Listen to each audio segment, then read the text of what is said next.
ఈ భారతదేశం యొక్క నైసర్గిక స్వరూపం, శీతోష్ణ స్థితి అనే టాపిక్‌లో భాగంగా మనం మాట్లాడుకుంటున్నామండి. ఆల్రెడీ 35 క్వెషన్స్ చూసాం. ప్రతి ఒక్కరు కూడా హెచ్ఆర్ యొక్క యూట్యూబ్ ఛానెల్‌ని సబ్స్క్రైబ్ చేసుకోండి. అదే విధంగా లైక్ చేయండి. అదే విధంగా హెచ్ఆర్ ఇన్‌స్టిట్యూట్ యొక్క మొబైల్ యాప్ మనకి ప్లే స్టోర్‌లో ఉంటుంది. దాన్ని డౌన్‌లోడ్ చేయవలసిందిగా ప్రతి ఒక్కరికి కూడా చెప్పడం జరుగుతుంది. సో, ఈ వీడియో చూస్తున్న ప్రతి ఒక్కరు కూడా లైక్ చేయండి, షేర్ చేయండి. మీ ఫ్రెండ్స్‌కి కూడా తెలియచేయండి. రైట్. అలాగే ఇప్పుడు మనం నెక్స్ట్ క్వెషన్ చూడబోతున్నాం. చాలా జాగ్రత్తగా.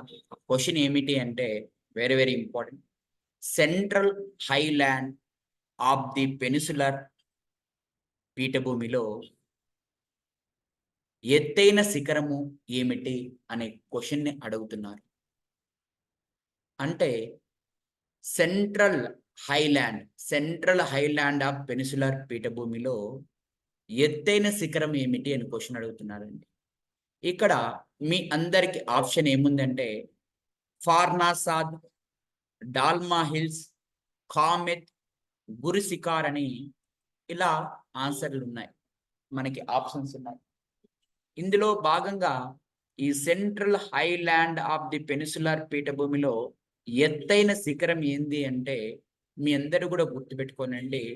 గురుశిఖర్, గురుశిఖర్ అంటే చాలా జాగ్రత్తగా మనం మాట్లాడుకోగలగాలి. సెంట్రల్ హైలాండ్ అంటే అర్థం ఏంది అంటే మధ్య, మధ్య పీఠభూమిలో అని అర్థం వస్తుంది. రైట్. ఇక్కడ గురుశిఖర్ ఎక్కడుంటుంది యాక్చువల్‌గా? ఆరావలి పర్వతాలలో ఎత్తైన శిఖరం ఏమిటి అంటే గురుశిఖర్‌గా చెప్తూ ఉంటారు. ఆరావలి పర్వతాలలో ఎత్తైన శిఖరం ఏమిటి అంటే గురుశిఖర్ అని చెప్పేసి మనం చెప్పుకోవడం జరుగుతుంది. క్లియర్‌గా? అలాగే ఈ సెంట్రల్ హైలాండ్ ఆఫ్ ది పెనిన్సులర్‌లో కూడా పీఠభూమిలో కూడా ఎత్తైన శిఖరం ఏమిటి అంటే గురుశిఖర్‌గా చెప్తున్నాం. ఇప్పుడు ఆన్సర్ చేయండి. సో తూర్పు కనుమల్లో ఎత్తైన శిఖరం ఏమిటి? పశ్చిమ కనుమల్లో ఎత్తైన శిఖరం ఏమిటి? దక్షిణ భారతదేశంలో ఎత్తైన శిఖరం ఏమిటి?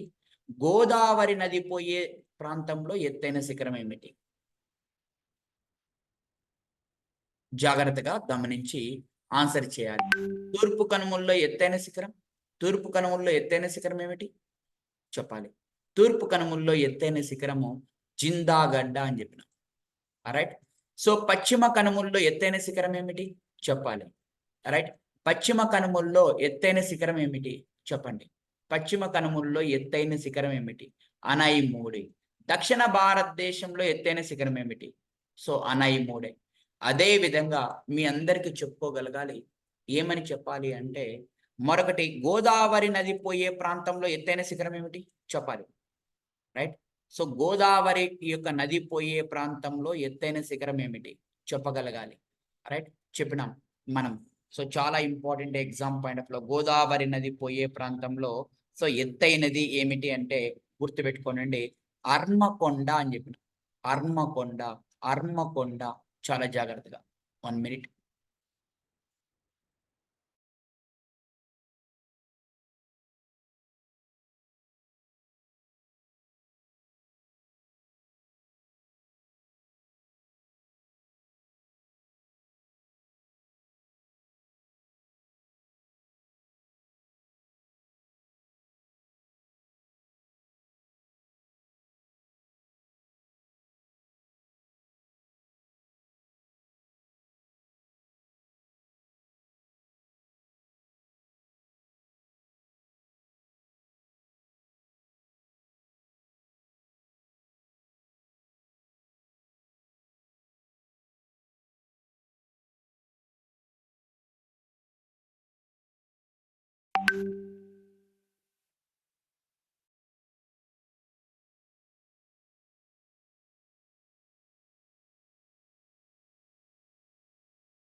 రైట్.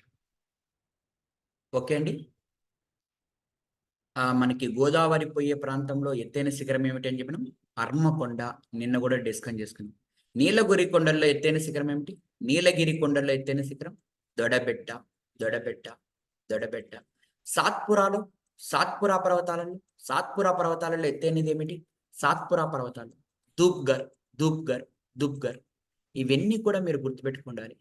సో ఎగ్జామ్‌లో నంబర్ ఆఫ్ టైమ్స్ రివిజన్ చేసుకోవడం వలన మనకి ఈజీగా కావడం జరిగింది. ఇప్పుడు కూడా ఇది గుర్తుపెట్టుకోవాలి. ఇది different question. Central highland of the పెనిన్సులర్‌లో పీఠభూమిలో ఎత్తైన శిఖరం ఏమిటి అంటే గురు శిఖర్‌గా మనం చెప్తున్నాం. క్లియర్‌గా? సో జాగ్రత్తగా గమనించుకోండి. రైట్.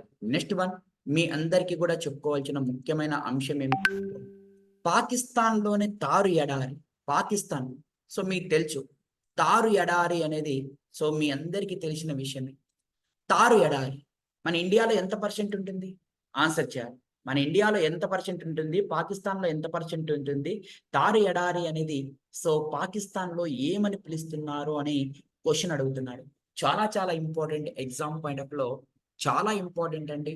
రైట్. సో పాకిస్తాన్‌లో ఈ యొక్క ఏమని పిలుస్తున్నారయ్యా అంటే తారు ఎడారిని కరణ్ ఎడారిగా పిలుస్తారు. సో కరణ్ ఎడారిన, తాల్ ఎడారిన, చోలిస్తాన్ ఎడారిన, సింధు లోయ ఎడారిన అంటే కరణ్ అనే ఎడారిగా పిలవడం జరుగుతుంది. పాకిస్తాన్‌లో తారు ఎడారిని ఏ పేరుతో పిలుస్తారు అంటే కరణ్ ఎడారి అనే పేరుతో పిలవడం జరుగుతుంది అని చెప్పేసి మీ అందరికీ కూడా తెలియపరచడం జరుగుతూ ఉంటుంది. జాగ్రత్తగా గమనించుకోగలగాలి. క్లియర్? డన్. నెక్స్ట్ క్వెషన్ జాగ్రత్తగా గమనిస్తున్నాం. నెక్స్ట్ క్వెషన్ ఏమిటి అంటే ప్రతి ఒక్కరు కూడా జాగ్రత్తగా గమనించుకోవాలి. నిర్మాణం పరంగా మేఘాలయ ప్రాంతం ఎందులో భాగము? చూడండి చాలా క్వెషన్ వెరీ వెరీ ఇంపార్టెంట్ అండి.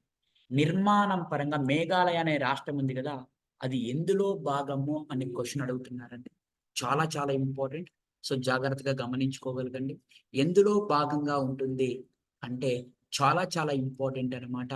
సో నిర్మాణం పరంగా మేఘాలయ ప్రాంతం అనేది ఎందులో భాగము అనే క్వెషన్ అడుగుతున్నారు.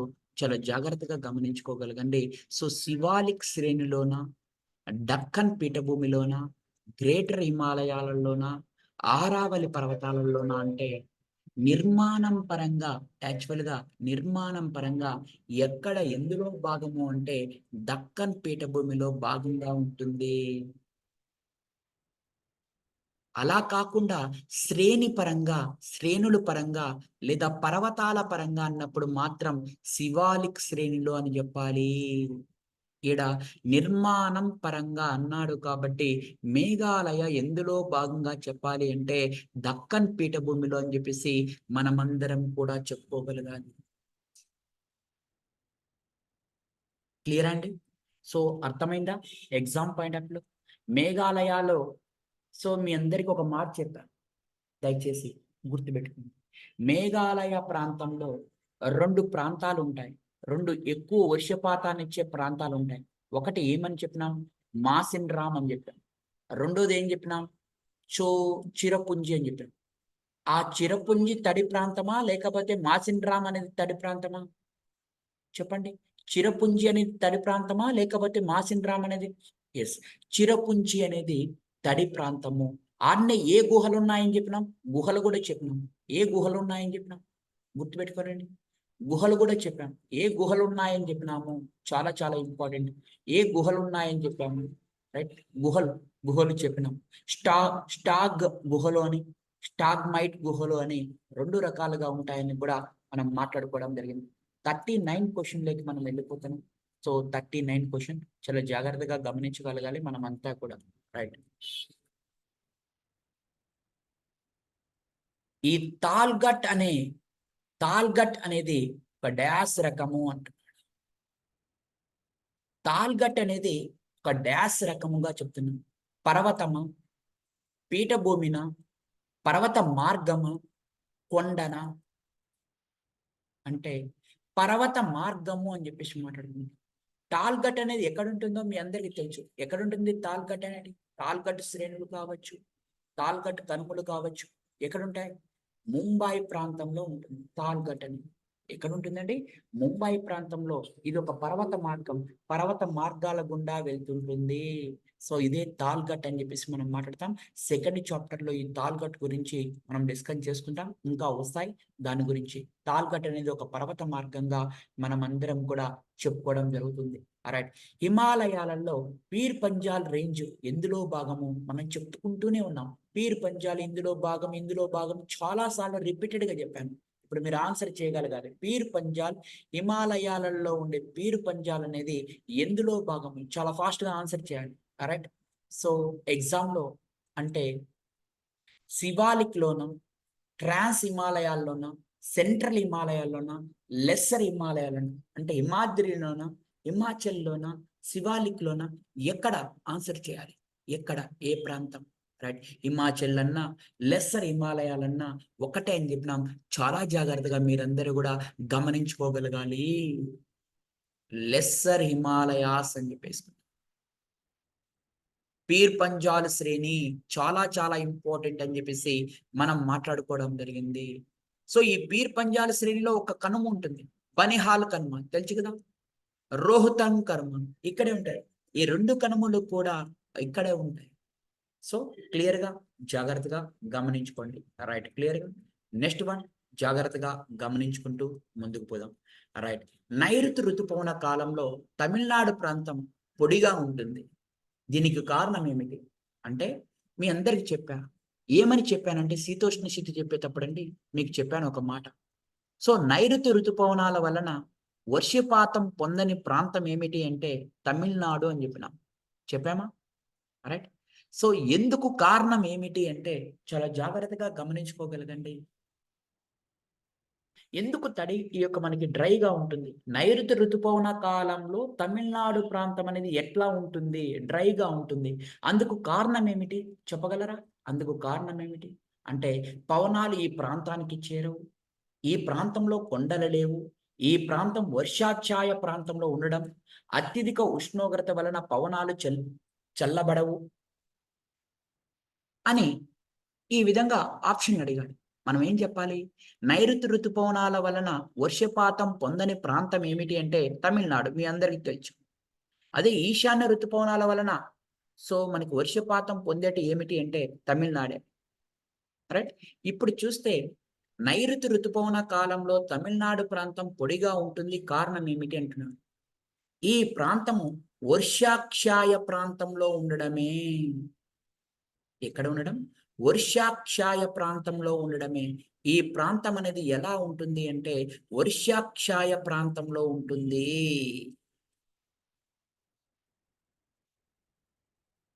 క్లియర్‌గా గుర్తుపెట్టుకోవాలి. అంటే వర్షం పడకుండా రెయిన్ షాడో అనేది కలిగి ఉండడమే మనకి సో, ఇక్కడ నైరుతి ఋతుపవనాల కాలంలో తమిళనాడు ప్రాంతంలో పొడిగా ఉండడానికి గల కారణం ఏంటంటే ఇది అని చెప్పేసి మాట్లాడుకుంటున్నాం. క్లియర్? గమనించాలి. ఆంధ్రప్రదేశ్ ఎటువంటి వాతావరణాన్ని కలిగి ఉంది? నెక్స్ట్ క్వెషన్ చాలా జాగ్రత్తగా ఆన్సర్ చేయాలి. ఎటువంటి వాతావరణాన్ని ఆంధ్రప్రదేశ్ కలిగి ఉంది? ఆంధ్రప్రదేశ్ ఎక్కడ ఉంటుంది? ఏ వాతావరణాన్ని? రైట్. ఉష్ణమండలమా? టెండ్రా మండలమా? ఉప మండలమా? ఉప ఆర్కిటిక్ మండలం? రైట్. క్లియర్‌గా చెప్పుకున్నాం. సో, ఏమని చెప్పుకున్నాము అంటే ఉష్ణ మండలము. నోట్స్‌లో చెప్పింటాను క్లారిటీగా. చెప్పానా అండి? రైట్. చాలా జాగ్రత్తగా మన దగ్గరున్న నోట్స్‌లో ఆంధ్రప్రదేశ్ అనేది ఉష్ణమండల ప్రాంతంలో ఉంటుంది. ఎందుకయ్యా అంటే సో, గుర్తుపెట్టుకుండాలి. సో, మనకి 10 డిగ్రీల నుంచి అంటే సో, 10-12 వరకి ఇట్లా అక్షాంశాల పరంగా ఉండడం వలన భూమధ్య రేఖకు దగ్గరగా ఉంటుంది కాబట్టి 12 డిగ్రీల నుంచి ఆంధ్రప్రదేశ్ ఉంటుంది కాబట్టి ఉష్ణ మండలము వాతావరణాన్ని కలిగి ఉంటుంది. ఆంధ్రప్రదేశ్ అనేది ఏ వాతావరణాన్ని కలిగి ఉంటుందంటే ఉష్ణ మండలం యొక్క వాతావరణాన్ని కలిగి ఉంటుందని చెప్పేసి మనమందరం కూడా తెలియపరచుకుంటున్నాం. క్లియర్‌గా? డన్.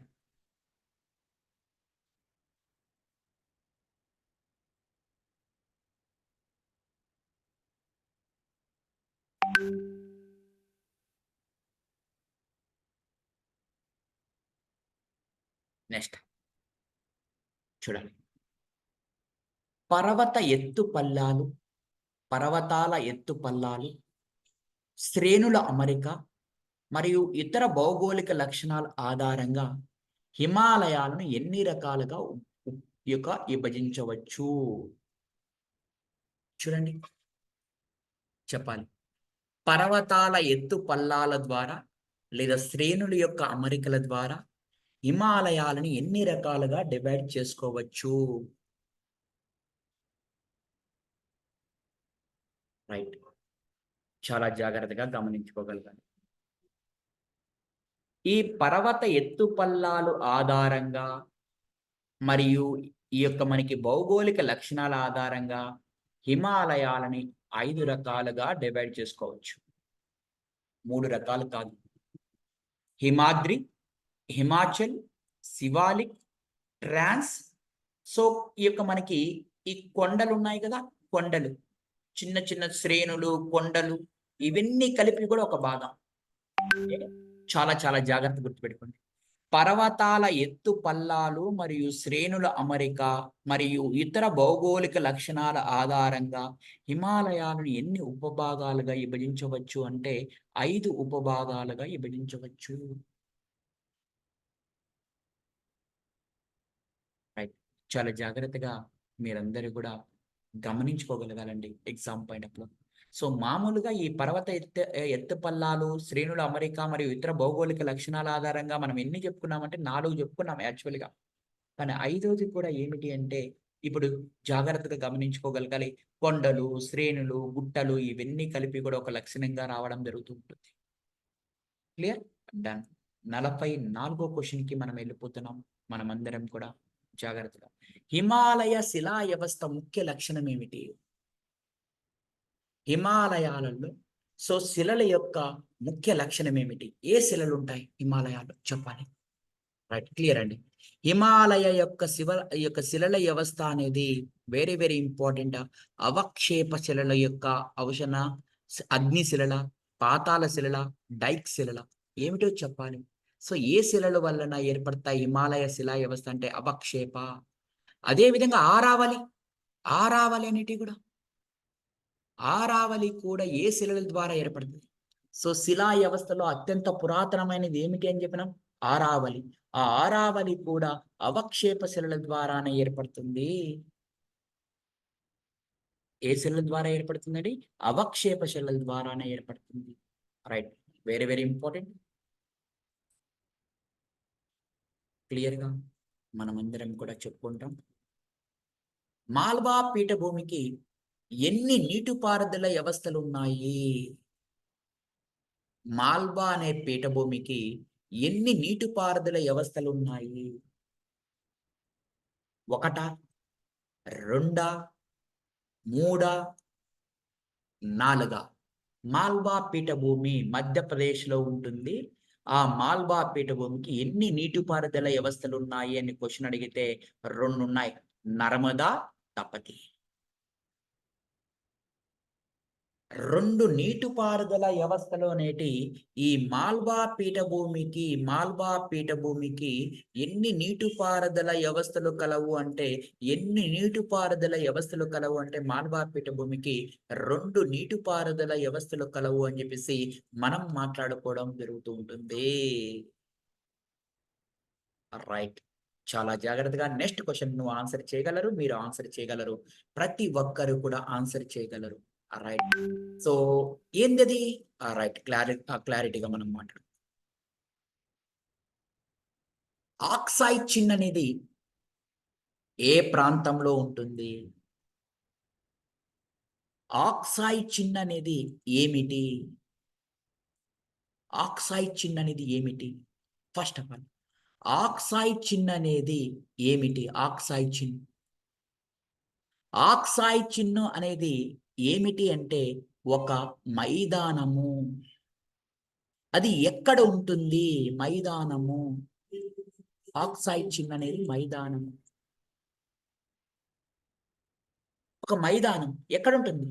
కారంకోరం శ్రేణిలో ఉంటుంది, లేదా శివాలిక్ రేంజ్ లో ఉంటుందా, కాశ్మీర్ వ్యాలీలో ఉంటుందా, లడక్ పీఠభూమిలో ఉంటుందా అంటే కారం కోరం శ్రేణిలో ఈ ఆక్సాయి చిహ్నం అనేది ఉంటుంది. ఎవరెవరికి వివాదాస్పదమైనది ఆక్సాయి చిహ్నం అంటే మీ అందరికి కూడా చెప్పాలి, ఇండియాకి చైనాకి మధ్య వివాదాస్పదమైనది ఆక్సాయి చిహ్నం అని చెప్పేసి మాట్లాడుకుంటున్నాము. క్లియర్గా మీ అందరు కూడా గమనించుకోగలగాలి. చాలా సార్లు అడిగానండి. సియాచిన్ అనేది ఏమిటి? సియాచిన్ అనేది చెప్పండి. సియాచిన్ అనేది ఏమిటి? సియాచిన్ సియాచిన్ అనేది ఏమిటి? హిమనీనద.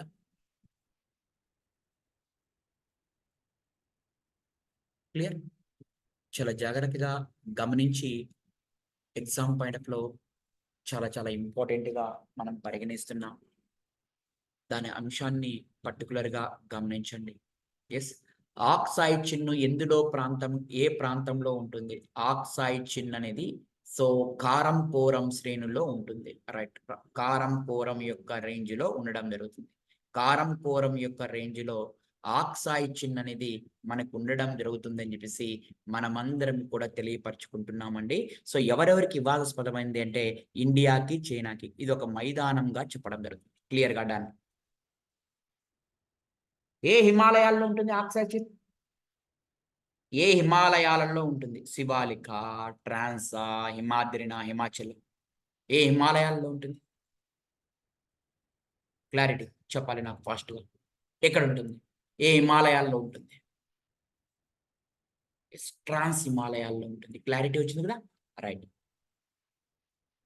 47 క్వశ్చన్ చాలా జాగ్రత్తగా. ఈ క్రింది ఏ డెల్టా ప్రపంచంలోని అతి పెద్ద మడ అడవిని కలిగి ఉంది? మాంగ్రూస్ అడవుల్ని కలిగి ఉంది. ఏమిటి ఆన్సర్? సుందర్ బన్స్ ఆన్సర్ అని చెప్పేసి మాట్లాడుతున్నాం. సుందర్ బన్స్ అనేది ఆన్సర్. పిచ్చవరం ఎక్కడున్నాయి అడవులు? పిచ్చవరం ఎక్కడున్నాయి చెప్పాలి. పిచ్చవరం ఎక్కడున్నాయి? సో చెప్పాలి. మడ అడవులు పిచ్చవరం ఎక్కడున్నాయి? పిచ్చవరం అనేటి ఎక్కడ మడ అడవులు అనేటి మనకి సంభవించి ఉన్నాయి? ఆన్సర్ చేయాలి. పిచ్చవరం, పిచ్చవరం, పిచ్చవరం ఎక్కడున్నాయి? పిచ్చవరం అనే మడ అడవులు ఎక్కడ కలవు? పిచ్చవరం గురించి మీరు మాట్లాడాలి. రైట్, ఆప్షన్ రూపంలో తెలియచేయండి, కామెంట్ రూపంలో. రైట్, బీతర్కర్ణిక ఎక్కడున్నాయి? బీతర్కర్ణిక అడవులు ఎక్కడున్నాయి? ఒడిశాలో ఉన్నాయి బీతర్కర్ణిక. పిచ్చవరం ఎక్కడున్నాయో మళ్ళీ నాకు ఆన్సర్ రూపంలో కామెంట్ రూపంలో తెలపండి. పిచ్చవరం యొక్క మడ అడవులు ఎక్కడున్నాయి అని చెప్పేసి మనం మాట్లాడుకుంటున్నాం. రైట్, క్లియర్ గా. నెక్స్ట్ వన్ జాగ్రత్తగా. నిద్రాన అగ్నిపర్వతం. నిద్రాన అగ్నిపర్వతం అంటే ఏమిటి? అగ్నిపర్వతాలు 3 రకాలుగా ఉంటాయి. ఒకటి నిద్రాన అగ్నిపర్వతం అంటే ఏమిటి? జాగ్రత్తగా మీరందరూ కూడా గమనించుకోవాలి. అగ్నిపర్వతాలు 3 రకాలు. ఏమేమిటి చెప్పనా? ఒకటి క్రియాశీల అగ్నిపర్వతం. 2 మీ అందరికీ తెలిసినదే క్రియాశీల అగ్నిపర్వతం ఒకటి. 2 చెప్పాలి. రెండోది ఏంది? నిద్రాన అగ్నిపర్వతం. మూడోది విలుప్త అగ్నిపర్వతం. విలుప్త అగ్నిపర్వతం. 3 రకాల అగ్నిపర్వతాలు ఉన్నాయి. క్రియాశీల అగ్నిపర్వతం ఎప్పుడు పేలేది. నిద్రాన అగ్నిపర్వతం సో పేలడానికి సామర్థ్యం కలిగి ఉంటుంది, ఎప్పుడో ఒకసారి పేలుతుంది. విలుప్త అగ్నిపర్వతం అంటే ఎప్పుడు విస్ఫోటనం చెందదు. మనం అడిగింది నిద్రాన కాబట్టి సో పేలడానికి సామర్థ్యం కలిగి ఉంటుంది. సో గుర్తుపెట్టుకోండి, పేలడానికి సామర్థ్యం కలిగి ఉండే దానినే మనం నిద్రాన అగ్నిపర్వతంగా చెప్తాము. నిద్రాన అగ్నిపర్వతం అనగా విస్ఫోటనం సామర్థ్యం కలిగినది అని చెప్పేసి ఆన్సర్ చెప్పడం జరుగుతుంది. సెకండ్ ఆప్షన్ గా దీన్ని పరిగణించడం జరుగుతుంటుంది. క్లారిటీగా.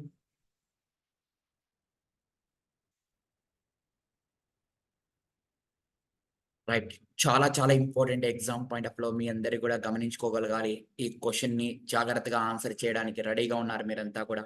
రైట్, 49 క్వశ్చన్ ఏమిటో చూడబోతున్నారు. క్రింది స్టేట్మెంట్లని గమనించండి అని క్వశ్చన్ అడుగుతున్నాడు. ఆ స్టేట్మెంట్లు గమనించేటప్పుడు సరైనవి అంటున్నాడు. 4 స్టేట్మెంట్లు ఒకసారి చూద్దాం. హిమాలయ పర్వత వ్యవస్థ శ్రేణి 2 టెక్టోనిక్ ప్లేట్ల ఘర్షణ కారణంగా కొత్త పర్వత శ్రేణి ఏర్పడింది. 2 పలకలు గుద్దుకోవడం వలన ఏర్పడింది అంటున్నారు. చూద్దాం. ఇండియా సాత్పురా పర్వత శ్రేణుల్లో సాత్పురా పర్వత శ్రేణి పొడవైనది. నర్మదా తపతి నదుల యొక్క మూలమైనది. నర్మదా మరియు తపతి నదులకు మధ్యలో ఉంటుంది సాత్పురా అనేది. వింధ్యా సాత్పురా పర్వత శ్రేణుల్లో సాత్పురా అనేది పొడవైందంట. నర్మదా తపతి నదుల మధ్య ఉంటుందని చెప్తారు. తూర్పు కనుమల్లో విశాఖపట్నం, భువనేశ్వరం యొక్క ముఖ్య నగరాలు ఉన్నాయి. భారతదేశంలో ఆరావళి పర్వతాలు అతి చిన్న వయసు కలిగినవి. అంటే సరైనది అంటే మీ అందరికీ ఇప్పుడు తెలిసిపోయింది. ఏబిసిడీలు ఇచ్చారు ఇక్కడ. ఏబిసిడిలో మీ అందరు కూడా గమనించాలి. డి అనే ఆప్షన్ తప్పు. ఎందుకు తెలుసా? ఆరావళి పర్వతాలు అనేటి తక్కువ వయసు కలిగినవి అంటున్నాడు. అతి పురాతనమైన పర్వతాలు ప్రపంచంలో కల్లా ఆరావళి పర్వతాలు అంటే అతి తక్కువ వయసు కలిగి ఉంటాయి. మరి ఇది తప్పు. డి అనే ఆప్షన్ ఎక్కడెక్కడ ఉందో అక్కడ తీసేయండి. ఇది కూడా డి ఉంది ఇక్కడ. ఇక్కడ కూడా డి ఉంది. ఇది కూడా పోయింది. అయిపోయి answer A B C right answer. Himalaya పర్వత వ్యవస్థ అనేది 2 టెక్టోనిక్ ప్లేట్ల ఘర్షణ కారణంగా ఏర్పడింది. అదొకటి.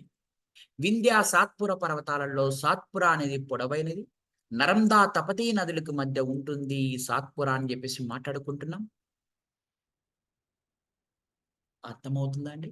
నర్మదా తపతీ నదుల మధ్య సాత్పురా ఉంటుంది. తూర్పు కనుమల్లో విశాఖపట్నం, భువనేశ్వర్ అనే నగరాలు ఉన్నాయి అనేది కూడా రైట్ స్టేట్మెంటే. ఇది ఒక్కటి మాత్రం భారతదేశంలో ఆరావళి పర్వతాలు అనేటి ఎక్కువ వయసు కలిగినవి అని చెప్పేసి మనమందరం కూడా జాగ్రత్తగా గమనించుకోగలగడం జరుగుతూ ఉంటుంది. తక్కువ వయసు అయితే కాదు అని చెప్పేసి మనం మాట్లాడుకుంటున్నాం. రైట్. చాలా క్లారిటీగా మీరు ఆన్సర్ ఎలా చేయాలనో మీ అందరికీ కూడా తెలియపరచుకోవడం జరిగింది. నెక్స్ట్ క్వశ్చన్ చాలా చాలా ఇంపార్టెంట్. El Niño La Nina. ఎస్, మీ అందరికీ క్లారిటీ ఉండాలి. ఎలినినో అనగా ఉష్ణ ప్రవాహమా లేకపోతే శీతల ప్రవాహమా? ఆన్సర్ చేయాలి. ఎలినినో అనేది ఉష్ణ ప్రవాహమా శీతల ప్రవాహం? ఉష్ణ ప్రవాహం. రైట్. ఎలినినో అనే క్లిష్ట వాతావరణ వ్యవస్థ అనేది 7 సంవత్సరాలకు ఒకసారి ఏర్పడుతుంది. ఎన్ని సంవత్సరాలకి ఒకసారి ఏర్పడుతుంది? 7 సంవత్సరాలకు ఒకసారి ఏర్పడుతుంది. రైట్. చాలా జాగ్రత్తగా ఆప్షన్ చేయగలగాలి. తూర్పు పసిఫిక్ మహాసముద్రాన పెరూలో వేడి నీటి ప్రవాహాలు. రైటే కదా? తప్పంటారా రైట్ అంటారా? మీరే చెప్పాలి. రైటే. ప్రపంచ ఎలినినో క్రీస్తు బిడ్డ అని నామకరణము చేయడం జరుగుతూ ఉంటుంది. రైటా తప్ప? సో ఈ తూర్పు పసిఫిక్ ప్రాంతంలోనండి, తూర్పు పసిఫిక్ ప్రాంతం అంటే గుర్తుపెట్టుకోవాలి. ఇది దక్షిణ అమెరికా ఖండం అనుకోండి. ఈ తూర్పు ప్రాంతం ఇదే కదా తూర్పు. ఇట్లా వైపునే కదా తూర్పు. ఇది దక్షిణ అమెరికా ఖండము. దక్షిణ అమెరికా దగ్గర ఈ పసిఫిక్ మహాసముద్రం ఉంటుంది. ఈ విధంగా డైరెక్షన్ తీసుకోండి. అది మధ్య పసిఫిక్ అయినప్పటికి కూడా, మధ్యలో పసిఫిక్ ఉన్నప్పటికీ కూడా మనకి ఏ డైరెక్షన్ లో ఉంది? తూర్పు పసిఫిక్ లో ఉంది. ప్రపంచ ఎలినినో అంటే క్రీస్తు యొక్క బిడ్డ అని చెప్పేసి మనం మాట్లాడుకుంటున్నాం. క్లియర్? ఇది డిసెంబర్ నెలలో ప్రవాహాలు జరుగుతాయండి. భారతదేశంలో వర్షా ప్రభావం ఏర్పడి ఎల్నినో వలనే పైన ప్రకటనలు ఏవైనా సరైనవే అంటున్నాడు. భారతదేశంలో సో ఈ యొక్క మనకి గుర్తుపెట్టుకోవాలి. వర్షా ప్రభావం ఏర్పడుతుందంట దీని ద్వారా. ఏర్పడుతుందా వర్షా ప్రభావం దీని ద్వారా? ఏమొస్తాయి దీని ద్వారా? ఎల్నినో ద్వారా. ఎల్నినో ద్వారా ఏమొస్తుందండి? రాగడ జాగ్రత్తగా గమనించండి. ఎల్నినో ద్వారా ఎలినో ద్వారా ఏమొస్తాయంటే కరువు కాటకాలు అనేటివి వస్తాయి. కరువు మరియు కాటకాలు అనేటివి సంభవించడం జరుగుతుంది. కరువు కాటకాలు అనేటి ఎలినో ద్వారా సంభవించడం జరుగుతూ ఉంటుంది. అంటే ఈ స్టేట్మెంట్ రాంగ్. ఏ బి అనేది రైట్ ఆన్సర్. గుర్తుపెట్టుకోవాలి. ఇంత క్లియర్ గా మీరు గుర్తుపెట్టుకున్నారు అంటే సో ఎలినో అనేది వేడి ప్రవాహం తూర్పు పసిఫిక్ మహాసముద్రంలో వస్తుంది. పెరు తీర ప్రాంతంలో ఉంటుంది. క్రీస్తు బిడ్డగా చెప్తున్నాం. డిసెంబర్ నెలలో ఇవి సంభవిస్తాయి. క్రిస్మస్ కాలంలో ప్రవాహాలు ఏర్పడతాయి. ఇది ఇంపార్టెంట్ మనం చెప్పుకోలే.